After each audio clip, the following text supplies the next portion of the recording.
So Eagle LNG was originally formed in 2013 as a joint venture company. It was a Canadian company, the Ferris Group of companies, also privately held, that came together with General Electric. And the problem that General Electric saw, not just in the United States, but around the Caribbean and Central America, is that in order for us to reach our climate goals, we need to foster the age of gas. We need to introduce affordable energy alternatives that allow us to move to a pathway towards zero carbon and transition to a zero carbon economy.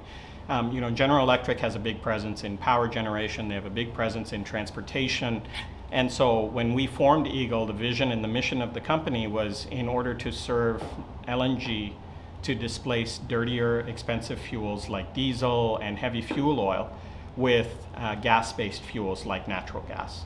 And with the thought being that as we introduce gas into the mix, natural gas, it allows us, as we develop the future economy, to displace natural gas with even cleaner sources of gas. So that includes things like renewable natural gas, synthetic natural gas, and even hydrogen. And so that was the mission of the company as we started it. The Ferris Group, as I said, was in Canada, but we were supported financially by a $13 billion private equity fund called the Energy and Minerals Group.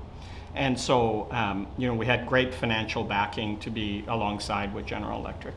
In 2016, the Ferris Group and Energy and Minerals Group purchased GE's 50% interest in Eagle LNG. So from that time forward, Eagle LNG is wholly owned by the Energy and Minerals Group, this $13 billion private equity fund. And since that time, we have been a pioneer and at the forefront of the use of LNG in transportation industries. We use it for bunkering ships in Jacksonville, Florida. In the early days, we were also fueling trains, locomotives with LNG. In addition, we have also been pioneering the export of LNG to small-scale markets.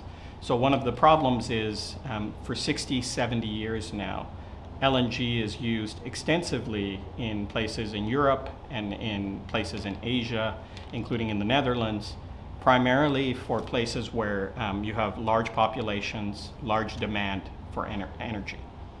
The problem was that those solutions have never been scaled down affordably and brought down to the right size for islands and smaller markets in Central America and the Caribbean.